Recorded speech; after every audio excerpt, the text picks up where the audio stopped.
Question important दोस्तों, क्या कह रहा है? A terminal where more than two branches meet is called. वह टर्मिनल जहां पर दो या दो से अधिक ब्रांच मिलती हैं उसे क्या कहते हैं दोस्तों? उसे कहते हैं दोस्तों नोड। ठीक है। ब्रांच क्या होती है दोस्तों? जहां पर दो सर्किट एलिमेंट्स जुड़ते हैं उसे ब्रांच बोलते हैं। तो जहां पर दो या दो से अधिक ब्रांचें मिलती हैं उसे नोड बोलते हैं। ठीक दोस्तों, इस तरह से।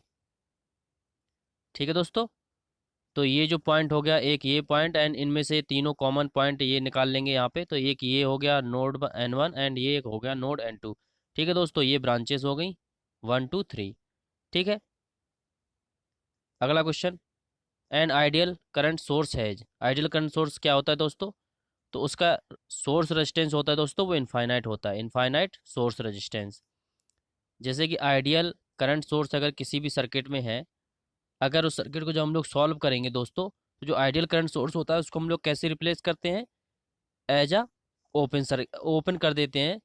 तो क्या हो जाता है दोस्तों, जब ओपन सर्किट होता है तो उसका रेजिस्टेंस कितना होता है? इनफाइनाइट। इसी इसी तरह समझ सकते हैं कि आइडियल करंट सोर्स होता है उसका सोर्स रेजिस्टेंस इनफाइनाइट होता है। अगला question, an ideal voltage source should have. यहाँ वोल्टेज सोर्स की बात कर रहा है, तो आइडियल वोल्टेज सोर्स होता है उसका सोर्स रेजिस्टेंस क्या होता है सर दोस्तों? जीरो। अगर किसी भी सर्किट में वोल्टेज सोर्स लगा है आइडियल, अगर उसको हम लोग सॉल्व करेंगे तो जो वोल्टेज सोर्स होता है उसको हम लोग शॉर्ट सर्किट से रिप्लेस करते हैं। एंड शॉर्ट सर्किट का दोस्तों जानते हो सोर्स रेजिस्टेंस क्या होगा? जीरो। ठीक दोस्तों। अगला क्वेश्चन क्या कह रहा है? Mesh analysis is based on. जो मैश एनालिसिस होती है वो किस पे बेस्ड होती है दोस्तों? तो मैश एनालिसिस अगर किसी सर्किट में हम लोग मैश एनालिसिस से सॉल्व करते हैं तो उसमें हम लोग लगाते हैं दोस्तों KVL, किरचॉफ्स वोल्टेज लॉ। ठीक दोस्तों। अगला question, in a 4 branch parallel circuit 10 milli ampere of current flow in each branch if one of the branch opens, what is the current in each of the other branches. तो अगर 4 branch की parallel circuit है दोस्तों, कोई भी एक four branch की parallel circuit है, ब्रांच एक हो गई, ब्रांच दो एंड ब्रांच तीन, ब्रांच चार है, एक एक कॉमन सोर्स से जुड़ी हुई है। तो जो पैरेलल सर्किट है दोस्तों, तो उसमें प्रत्येक ब्रांच के अक्रॉस वोल्टेज तो सेम रहेगा। ठीक है दोस्तों। एंड प्रत्येक ब्रांच में 10 मिली एम्पियर की करंट जा रही है, तो टोटल करंट कितनी जा रही होगी सर्किट में दोस्तों? 40 मिली एम्पियर। प्रत्येक में 10 मिली एम्पियर, 4 ब्रांचेस हैं तो 40 मिली एम्पियर जाएगी। अब अगर दोस्तों एक ब्रांच ओपन हो जाती है, अगर एक ब्रांच ओपन हो जाती है तो टोटल करंट जा रही थी 40 मिली एम्पियर, तब 4 ब्रांच में थी दोस्तों। अब एक ब्रांच ओपन हो गई तो इस पर तो करंट का मान जीरो हो जाएगा एंड 40 मिली एम्पियर की करंट अब 3 ब्रांच में डिवाइड हो जाएगी, तो प्रत्येक ब्रांच में करंट का मान इंक्रीज हो जाएगा। तो option B is correct, increase. अगला question, identify the passive element among the following. तो आइडेंटिफाई करना है पैसिव एलिमेंट क्या होते हैं दोस्तों? पैसिव एलिमेंट वे होते हैं जो कोई भी वोल्टेज जनरेट या पावर जनरेट नहीं करते हैं, वो पैसिव एलिमेंट होते हैं। तो यहाँ पे पैसिव एलिमेंट दोस्तों क्या है? वो है इंडक्टर। ठीक है दोस्तों। Voltage source, current source and transistor ये एक्टिव एलिमेंट होते हैं and inductor, register and capacitor ये पैसिव एलिमेंट होते हैं। अगला क्वेश्चन दोस्तों, how much energy is store by A 0.05 microfarad capacitor with A voltage of 1000 volt. Energy दोस्तों क्या होती है? कैपेसिटर एनर्जी स्टोर करेगा तो हाफ CV² होता है दोस्तों। हाफ सी कितना है? 0.05 माइक्रोफेरेड को फेरेड में बदलेंगे तो 0.05 इंटू 10⁻⁻⁶ एंड इंटू यहाँ पे 1000 वोल्ट को लिख सकते हैं 10⁻³ एंड इसका स्क्वायर करेंगे तो हो जाएगी 10⁻⁶। तो 10⁻⁶ से 10⁻⁻⁶ कैंसिल हो जाएगा एंड इससे ये कटेगा कितनी बार? 0.025 जूल। तो यहाँ एनर्जी हो जाएगी दोस्तों 0.025 जूल। अगला क्वेश्चन क्या कह रहा है दोस्तों? The unit of power is. तो पावर की यूनिट क्या होती है दोस्तों? वाट। ठीक दोस्तों। पी की पावर क्या होती है? वाट। अगला क्वेश्चन दोस्तों, the nodal method of circuit analysis is based on. किसी भी सर्किट में जब हम लोग नोडल एनालिसिस उसे सॉल्व करते हैं तो वो किस पे बेस्ड होता है दोस्तों? नोडल एनालिसिस में KCL एंड ओम्स लॉ से उसको सॉल्व करते हैं। ठीक दोस्तों। अगर कोई भी सर्किट है, अगर उसको हम लोग नोडल एनालिसिस से सॉल्व करते हैं, ठीक है दोस्तों, एक रेफरेंस नोड ले लेते हैं एंड एक कॉमन नोड ले लेते हैं।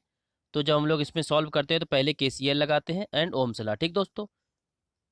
करंट मान लेते हैं, डायरेक्शन एंड इसी तरह से I1 जंक्शन में मिलने वाली करंट से निकाल लेते हैं, I1 बराबर I2 प्लस I3, इस तरह से करके। ठीक दोस्तों, अगला question, in a 4 branch series circuit 10 milli ampere of current flow in each branch if one of the branch opens, what is the current in each of the other branches. अब series circuit की बात कर रहा है दोस्तों, चार series circuit में चार ब्रांचेस जो हैं जो सीरीज सर्किट में जुड़ी हुई हैं दोस्तों, एंड टोटल सर्किट में कितनी करंट जा रही है दोस्तों, 10 मिली एम्पियर।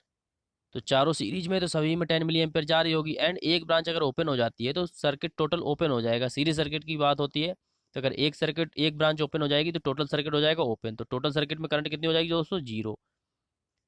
तो क्या हो जाएगा, what is the current in each of the other branch, zero. अगला question, state Kirchhoff's current law. Kirchhoff's का करंट लॉ क्या होता है दोस्तों, sum of all positive currents in equal to sum of all negative currents. जी दोस्तों, option A is correct. किसी भी जंक्शन पर मिलने वाली करंट एंड जंक्शन से जाने वाली करंट का एल्जेब्रिक सम जो होता है दोस्तों, वो शून्य होता है। I1 I2 and I3 I4 I5। तो जो जंक्शन को छोड़ के जाती हैं उनको निगेटिव लेते हैं, एंड जो जंक्शन पे मिलती हैं आके उनको पॉजिटिव लेते हैं। तो I1 plus I2 plus I3 ये हो जाएंगी, एक साइड जुड़ जाएंगी, and equal to I4 and I5, ये निगेटिव है तो एक साइड जुड़ जाएंगी। तो I1 plus I2 plus I3 बराबर I4 प्लस I5। ठीक दोस्तों, अगला क्वेश्चन दोस्तों, defined Kirchhoff's voltage law. Voltage law क्या होता है, डिफाइन करना है दोस्तों, algebraic sum of EMFs minus algebraic sum of voltage drop, algebraic sum of EMFs plus algebraic sum of voltage drop. Yes दोस्तों, क्या होता है कि किसी भी क्लोज लूप सर्किट में, ठीक दोस्तों, किरचॉफ्स वोल्टेज लॉ वहाँ एप्लीकेबल होता है जहाँ क्लोज लूप होता है, क्लोज सर्किट होता है।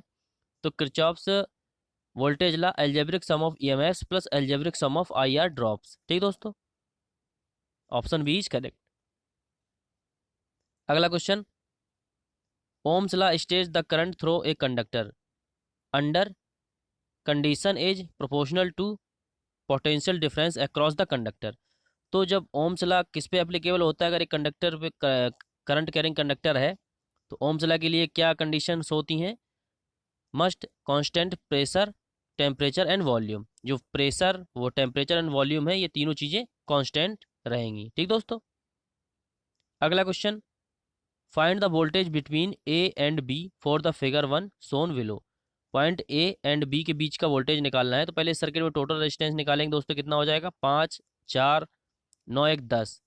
टोटल रेजिस्टेंस हो जाएगा दोस्तों 10 किलो ओम, एंड आई निकालेंगे यहाँ से, तो टोटल वोल्टेज के टर्मिनल पर वोल्टेज लगा है 100 वोल्ट, एंड टोटल रेजिस्टेंस हो जाएगा 10 किलो ओम। तो यहाँ से आ जाएगा दोस्तों, करंट आएगी जो किलो में रेजिस्टेंस है तो मिली एम्पियर में आएगी हम लोगों की करंट। अब सीरीज सर्किट है तो करंट सभी में सेम होगी, तो पॉइंट ए से पॉइंट बी के बीच में टोटल वोल्टेज ड्रॉप निकाल लेंगे, कितना हो जाएगा, टोटल वोल्टेज, टोटल जो रेजिस्टेंस है वो है 9 किलो ओम, एंड करंट है 10 मिली एम्पियर, तो कितना हो जाएगा दोस्तों, 90 volt. Point A and point B के बीच का वोल्टेज ड्रॉप हो जाएगा 90 वोल्ट। ठीक दोस्तों, ऑप्शन सी इज करेक्ट। अगला क्वेश्चन दोस्तों, in a parallel circuit the relation between different currents in. Parallel circuit की बात कर रहा है दोस्तों, तो पैरेलल सर्किट में जानते हैं वोल्टेज का मान सेम रहता है प्रत्येक ब्रांच के अक्रॉस, एंड जो करंट होती है वो टोटल करंट सभी ब्रांचों में जाने वाली करंट का योग के बराबर होती है, तो जुड़ जाती है। तो टोटल करंट बराबर क्या हो जाएगा दोस्तों, I1 plus I2 plus I3, इसी तरह से। ठीक दोस्तों, अगला question, what are the unit of voltage current and resistance respectively. तो यूनिट पूछ रहा है, वोल्टेज का होता है वोल्ट, करंट का होता है एम्पियर, एंड रेजिस्टेंस का होता है ओम्स। तो इसमें option D is correct, volt amperes and ohms. अगला question, the following voltage drop are measured across each of 3 resistor in series 5.2 volt 8.5 volt and 12.3 volt, what is the value of the source voltage to which these resistors are connected. दोस्तों तो क्या कह रहा है, वो 3 resistors in series में resistor जुड़े हैं, तो सोर्स वोल्टेज का मान पूछा। जब सीरीज में वोल्टेज सोर्स जुड़े हैं रेजिस्टेंस, तो सभी के अक्रॉस वोल्टेज ड्रॉप होगा, वो जुड़ जाएगा, वही सोर्स वोल्टेज होगा, तो सभी को जोड़ देंगे, क्या हो जाएगा, ये हो जाएगा total 26 volt. Option A is correct, तीनों को जोड़ देंगे हम दोस्तों, 5.2 वोल्ट 8.5 वोल्ट एंड 12.3 वोल्ट, तो ये हो जाएगा 26 वोल्ट। ठीक दोस्तों, अगला क्वेश्चन दोस्तों, in the figure 2 shown below the find the current in the resistor R1। तो यहाँ 50 एम्पियर का करंट सोर्स लगा हुआ है दोस्तों एंड R1 में पूछ रहा है, तो इसमें करंट डिवाइडेशन रूल लगा देंगे हम लोग। क्या होता है दोस्तों, जिस रेजिस्टेंस में पूछा जाता है करंट का मान, तो I1 मान लिया उस टोटल रेजिस्टेंस, टोटल करंट का मान, इनटू जिस रेजिस्टेंस के अक्रॉस पूछा जाए उसके साथ में जुड़ जुड़ा है उस रेजिस्टेंस का मान, अपॉन दोनों को जोड़ देंगे तो हो जाएगा 2 1 3 ओम। तो जब ये निकालेंगे कितना आएगा, ये आएगा 16.6 एम्पियर। ठीक दोस्तों, ऑप्शन सी इज करेक्ट। अगला क्वेश्चन दोस्तों, the unit of energy is. तो एनर्जी की यूनिट क्या होती है दोस्तों, अभी हम लोग जानते हैं जूल, तो क्या हो जाएगा, ऑप्शन डी इज करेक्ट। अगला question, what is the rule followed for Kirchhoff's voltage law. तो वोल्टेज लॉ किसके लिए फॉलो करता है दोस्तों, ये करता है मैश रूल। ठीक दोस्तों, मैश एनालिसिस जब करते हैं तो उसमें वोल्टेज लॉ फॉलो करता है। अगला question, in a parallel circuit the total resistance of circuit space as the number of resistor connected in parallel. अगला question, in a parallel circuit the total resistance of circuit as the number of resistor connected in parallel. क्या होगा कि अगर total resistance का मान increase होगा, number of resistor connected in parallel decrease. अगर number of resistor जो parallel में है उनको कम करते जाएंगे तो total equivalent resistance parallel circuit में क्या होता है, इंक्रीज हो जाएगा। Option B correct. अगला question, a battery of EMF 12 volt is connected to an external resistance of 20 ohm, find current flowing through resistor. 12 volt की बैटरी है दोस्तों एंड एक्सटर्नल रेजिस्टेंस से जुड़ी हुई है, 20 ओम का है, तो इसमें करंट पूछ रहा है। तो आई बराबर दोस्तों 12/20 करेंगे तो ये कितना आ जाएगा दोस्तों, 6/10, तो ये आ जाएगा 0.6 ampere. Option B is correct. अगला क्वेश्चन देखते हैं दोस्तों, in a series circuit the total resistance of circuit as the number of resistance connected in series. तो क्या होगा दोस्तों, अगर सीरीज सर्किट का रेजिस्टेंस इंक्रीज होगा तो कब, जब दोस्तों कनेक्टेड रेजिस्टेंस होंगे सीरीज में उनका मान उनको बढ़ा देंगे, तो क्या होगा, इंक्रीज एंड इंक्रीज। ठीक दोस्तों, a series circuit the total resistance of circuit increase as the number of resistor connected in series increase. ठीक है दोस्तों। अगला question, an ammeter is use to measure the flow of in a circuit. Ammeter का use करते हैं एक circuit में किसके लिए, ये होता है दोस्तों करंट मापने के लिए। ठीक दोस्तों। अगला question, in the figure 3 shown equivalent resistance is. तो इक्विवेलेंट रेजिस्टेंस निकालना है दोस्तों, 2 ओम एंड 2 ये सीरीज में एंड 4 एंड 4 ये सीरीज, तो ये 4 एंड 8 ये पैरेलल में एंड 5 सीरीज में, तो टोटल क्या हो जाएगा 4 × 8 अपॉन दोनों जुड़ जाएंगे प्लस यहाँ हो जाएगा 5 ओम। तो जब ये निकालेंगे 3 दूनी 6 एंड 6 प्लस 5, तो ये आ जाएगा 7.66, 3 पॉइंट तक लेंगे तो 7 कर लेंगे ओम। तो ऑप्शन बी इज करेक्ट, 7.667 ओम। अगला question, what is the relationship between the resistance end voltage when the current is kept constant. चूंकि V बराबर होता है दोस्तों IR, अगर करंट इज केप्ट कांस्टेंट, अगर करंट कांस्टेंट हो जाती है तो जो रिलेशनशिप होगा वो कांस्टेंट हो जाएगा। ठीक दोस्तों, करंट का मान कांस्टेंट हो जाएगा तो जो रिलेशनशिप होगा वो हो जाएगा कांस्टेंट। ठीक दोस्तों। अगला question, sign convention used for potential is, तो हो जाएगा rise in potential is positive. ठीक दोस्तों।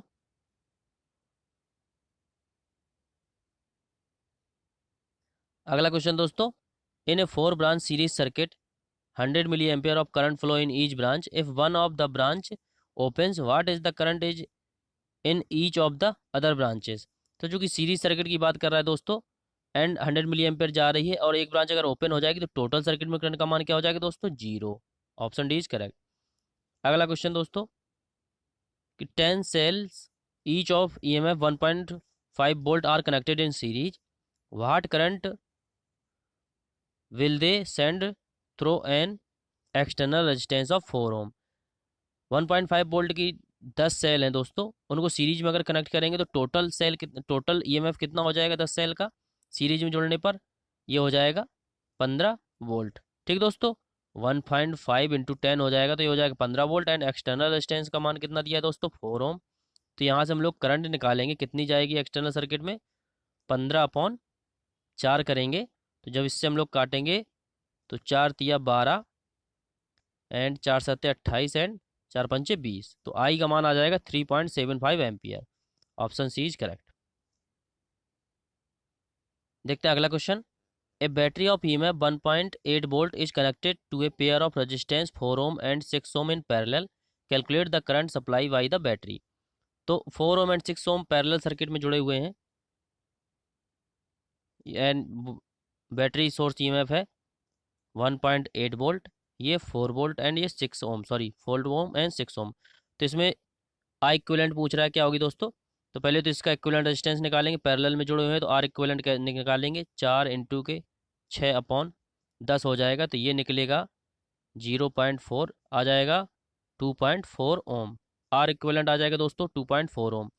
एंड अब यहाँ से आई इक्विवेलेंट निकालेंगे, मतलब टोटल करंट आ जाएगी कितनी, 1.8 वोल्ट का बैटरी सोर्स है एंड 2.4, दशमलव से दशमलव जब हटेगा तो 6 तिरका 18 एंड 6 चौको 24। जब इसको सॉल्व करेंगे तो आएगा 0.75 एम्पियर। ठीक दोस्तों, option D is correct, 0.75 ampere.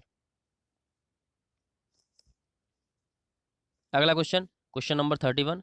When n resistance of value x are connected in series, total resistance. अगर एन रेजिस्टेंस है जिनकी वैल्यू एक्स है और सीरीज में जुड़े हुए हैं तो टोटल रेजिस्टेंस क्या हो जाएगा, एन एक्स। ठीक दोस्तों, टोटल रेजिस्टेंस हो जाएगा एन एक्स।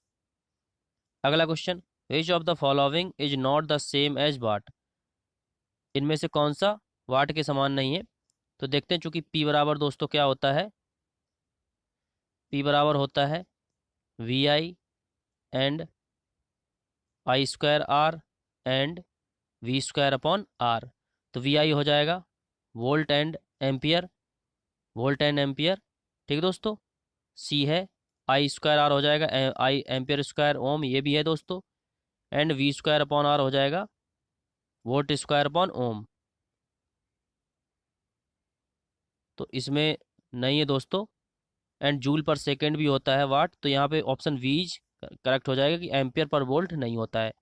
ठीक है दोस्तों, option B is correct, ampere पर वोल्ट नहीं होता। अगला क्वेश्चन देखते हैं, question number 33। A circuit contain 2 unequal resistance in parallel. दो, अगर एक सर्किट है उसमें 2 अनइक्वल रेजिस्टेंस पैरेलल में जुड़े हैं तो क्या होगा दोस्तों, ये R1 एंड R2 है। तो देखते हैं क्या कह रहा है। Option, current is same in both, दोनों में करंट समान होगी, नहीं। अगर अनइक्वल है तो करंट अलग अलग जाएगी। Large current flow in large resistance, no, जो रेजिस्टेंस का मान जिसका ज़्यादा होगा उसमें कम करंट फ्लो होगी, ये भी नहीं होगा। Potential difference across each is same. And अगला देखते हैं कि smaller resistance has smaller conductance, no, conductance G होता है क्या दोस्तों, रेजिस्टेंस का अपोजिट। तो अगर जिस रेजिस्टेंस का मान कम होगा तो उसका जी ज़्यादा होगा, तो ये ऑप्शन डी गलत हो गया, बी गलत हो गया एंड ए गलत हो गया। बचा क्या, ऑप्शन सी। तो potential difference across each is same, चूँकि पैरेलल सर्किट है तो प्रत्येक ब्रांच में जो वोल्टेज ड्रॉप होगा वो सेम होगा। ठीक दोस्तों, ऑप्शन सी इज करेक्ट। अगला क्वेश्चन दोस्तों, 4 identical resistor are first connected in parallel and then in series, the resultant resistance of the first combination to the second will be. तो पहले क्या बोल रहा है दोस्तों, पहले पैरेलल में कनेक्ट है एंड फिर सीरीज में। आइडेंटिकल है, मान लिया सभी इक्विवेलेंट आर मान हो गया प्रत्येक रेजिस्टेंस का। तो पैरेलल में 4 रेजिस्टेंस है तो इक्विवेलेंट आ जाएगा, आर इक्विवेलेंट पैरेलल आ जाएगा दोस्तों R/4। ठीक दोस्तों, एंड इसी तरह सीरीज में जब निकालेंगे तो आर इक्विवेलेंट जो आ जाएगा वो आ जाएगा दोस्तों 4R। ठीक है, सभी समान है। और अब पूछ रहा है वो कि the resultant resistance of the first combination to the second will be. तो यहाँ से पैरेलल बराबर सीरीज हम लोग जब निकालेंगे, पैरेलल बराबर सीरीज, तो पैरेलल में कितना आया R/4 एंड सीरीज में आया 4R। तो यहाँ से जब रिलेशन निकालेंगे तो R बराबर हो जाएगा 16R। ये हो जाएगा दोस्तों पैरेलल वाला एंड ये सीरीज वाला। तो क्या हो जाएगा, जो पैरेलल का रेजिस्टेंस है या सीरीज रेजिस्टेंस है वो 16 गुना है पैरेलल के रेजिस्टेंस से, या पैरेलल रेजिस्टेंस है वो 16 गुना कम है सीरीज के रेजिस्टेंस से। तो क्या हो जाएगा दोस्तों, option D is correct, 16 time. अगला क्वेश्चन, क्वेश्चन नंबर 35 देखते हैं दोस्तों क्या कह रहा है। The ratio of resistance of a 100 watt 220 volt lamp to that of a 100 watt 110 volt lamp will be nearly. तो यहाँ से हम लोग निकालेंगे दोस्तों, पहले रेजिस्टेंस निकालते हैं 100 वाट वाली का। तो चूंकि P बराबर होता है वी स्क्वायर अपॉन आर, तो यहाँ से पहले R1 या P1 ऐसे करके निकालेंगे। R1 बराबर वी स्क्वायर, यहाँ कितना दिया है दोस्तों 220 इंटू 220 अपॉन P है ये 100 वाट। एंड इसी के नीचे अगर R2 हम लोग निकाल लें इसी तरह से, तो वी स्क्वायर जो सेकेंड लैंप है उसका है 110 अपॉन 100 वाट की लैंप ये भी है, तो 100 से 100 ये कैंसिल हो जाएगा। एंड ये 2 बार ये कट जाएगा एंड 2 बार ये कट जाएगा, तो ये हो जाएगा R1 अपॉन R2 बराबर ये आ जाएगा दोस्तों 4/1। ठीक है, तो नियरली कितना आ जाएगा 4/1। तो ऑप्शन ए इज करेक्ट। ठीक दोस्तों। अगला क्वेश्चन दोस्तों, क्वेश्चन नंबर 36 क्या है। 3 ohm resistors are connected to from a triangle, what is the resistance between any two of the corners.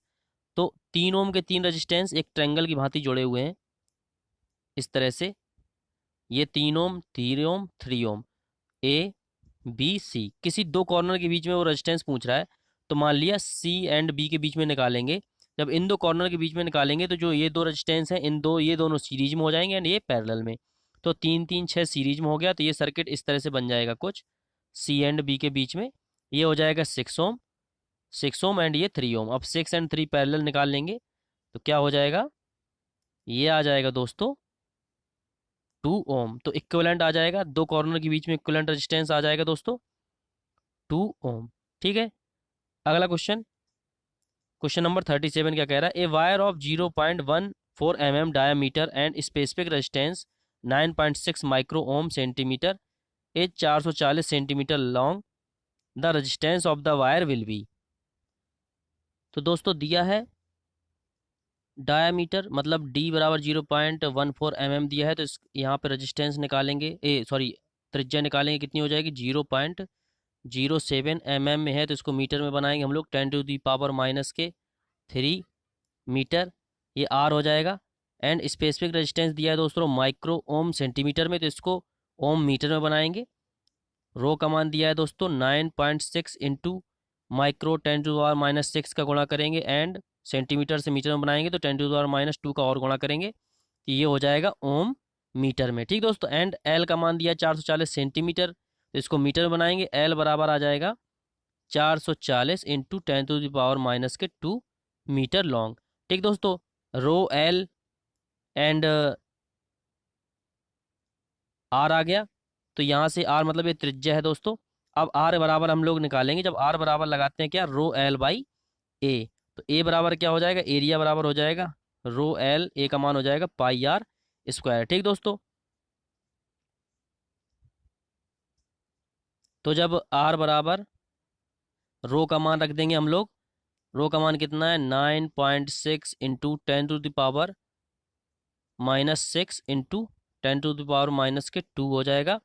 And L का मान आ जाएगा 440 इंटू 10⁻⁻² अपॉन पाई हो जाएगा 22/7 इंटू आर स्क्वायर करेंगे तो 0.07 आया था, तो 0.0049 इंटू 10⁻⁻ हो जाएगा -6। जब इसको सॉल्व करेंगे दोस्तों तो आएगा हम लोगों का 27.4 ओम। ठीक दोस्तों, जब हम लोग सॉल्व करेंगे। अगला क्वेश्चन, क्वेश्चन नंबर 38 देखेंगे दोस्तों कि Ohm's law is not applicable to. Ohm's law किस पे एप्लीकेबल नहीं होता है दोस्तों, ये होता है सेमीकंडक्टर। ठीक दोस्तों, ओम्स लॉ सेमीकंडक्टर पे काम नहीं करता। ठीक दोस्तों, देखते हैं अगला question, question number 39। A wire of resistance R has it length and cross section both doubled, its resistance will becomes. एक वायर है, उसका रेजिस्टेंस क्या होगा अगर हम लोग लेंथ और क्रॉस सेक्शन दोनों डबल कर दें। तो मान लिया चूंकि आर बराबर होता है rho L by A R1, and जब R2 क्या बोल रहा है वो लेंथ एंड एरिया दोनों डबल कर दिया, तो रो लेंथ भी उसने डबल कर दी एंड एरिया भी डबल कर दिया। तो रेजिस्टेंस क्या हो जाएगा, R2 बराबर रो एल बाई ए। तो ये कितना सेम आएगा, तो क्या होगा आर। ठीक है, option C is correct, R. अगला question, Ohm's law is not applicable in all the following cases except, मतलब इन सब में से किसे छोड़कर जो ओम्स लॉ है वो एप्लीकेबल नहीं होता है। तो ये होता है दोस्तों इंसुलेटर को छोड़कर। ठीक है, अगला question, three elements having conductance G1, G2 and G3 are connected in parallel, the combination sorry their combined conductance will be. तो चूंकि कंडक्टेंस होता है, अगर पैरेलल में जुड़े हुए हैं कंडक्टेंस तो वो डायरेक्टली जुड़ जाते हैं, क्या हो जाएगा G1 plus G2 plus G3। अगर यहीं पर रेजिस्टेंस होता तो वो किस तरह जुड़ता है, आर इक्विवेलेंट करके इस तरह से जुड़ता है, R1 plus R2 plus R3। ठीक है, पैरेलल सर्किट में। ठीक है, अगला question, question number 42, for the circuit shown below the current I flowing through the circuit will be. तो आई का मान पूछ रहा है दोस्तों। तो ये जो तीनों रेजिस्टेंस जुड़े हैं इस तरह से रेजिस्टेंस पैरेलल में हो जाएंगे तीनों, तो आर इक्विवेलेंट क्या आ जाएगा दोस्तों, आर इक्विवेलेंट आ जाएगा 1/3 प्लस 1/3 प्लस 1/3, तो इसका आ जाएगा 1 ओम आर इक्विवेलेंट। ठीक है दोस्तों, 3/3 1 ओम। एंड 2 वोल्ट का वोल्टेज सोर्स लगा हुआ है, तो आई जो करंट आएगी वो हो जाएगी 2/1 बराबर 2 एम्पियर। तो option C is correct, 2 ampere. अगला क्वेश्चन दोस्तों, question number 43, in the circuit shown below the current I is. तो आई का मान पूछ रहा है, तो इसमें पहले आर इक्विवेलेंट निकालेंगे दोस्तों। तो ये दोनों देखते हैं दोस्तों, ये दोनों सीरीज में हो जाएंगे, 30 एंड 30 60 ओम हो जाएगा, और 30 ओम ये पैरेलल में। तो आर इक्विवेलेंट हम लोग निकालेंगे दोस्तों, क्या हो जाएगा 60 इंटू के 30 अपॉन 90। तो यहाँ से आ जाएगा दोस्तों क्या 20 ओम। तो आर इक्विवेलेंट आ जाएगा दोस्तों 20 ओम, एंड वोल्टेज सोर्स है दोस्तों 20 वोल्ट। तो यहाँ से आई निकालेंगे हम लोग, क्या हो जाएगा 2/20। तो ये आ जाएगा दोस्तों 1/10 एम्पियर। तो option C is correct, 1/10 ampere. अगला क्वेश्चन दोस्तों, question number 44, all good conductors have high. क्या होगा दोस्तों, all good conductors have high, उनका क्या हाई होगा दोस्तों, उनका होगा कंडक्टेंस हाई होगा। अगला question, question number 45, the resistance across A and be in the circuit shown below is. तो ये जो सर्किट दिया है दोस्तों, ए एंड बी के अक्रॉस दोस्तों हम लोगों को रेजिस्टेंस निकालना है। तो इसको दोस्तों अगर हम लोग और अच्छे से बनाएंगे तो ये इस तरह से बन जाएगा, ये बन जाएगा दोस्तों इस तरह से।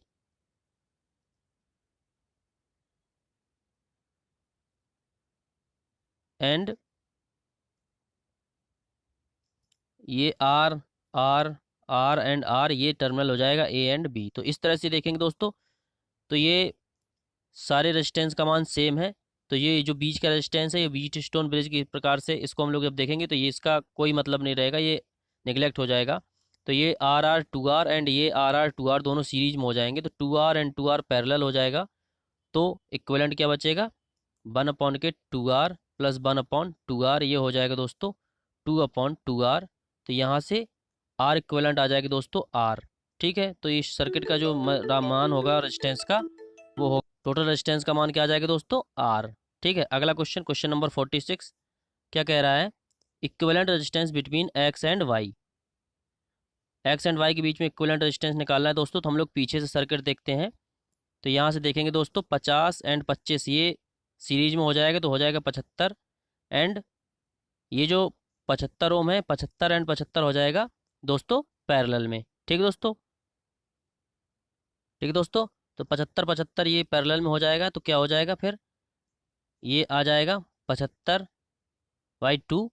अब ये 75 एंड ये 75/2 ये दोनों पैरेलल में हो जाएंगे। तो जब इनका हम लोग इक्विवेलेंट निकालेंगे इन पैरेलल का, तो 75/2 इंटू 75 अपॉन 75/2 प्लस 75, जब हम लोग इसको सॉल्व करेंगे तो दोस्तों ये आएगा हम लोगों का, जब इसको हम लोग जब इसका इक्विवेलेंट निकालेंगे दोस्तों तो ये आएगा हम लोगों को 25 ओम। ठीक दोस्तों, अब इक्विवेलेंट सर्किट में एक्स एंड वाई के बीच में बचेगा 50 ओम एंड 25 ओम, जो दोनों सीरीज में हो जाएंगे। तो आर एक्स वाई कितना आ जाएगा दोस्तों, 50 और 25 75 ओम। ठीक है दोस्तों, जब इसको हम लोग सॉल्व करेंगे तो ऑप्शन बी इज करेक्ट।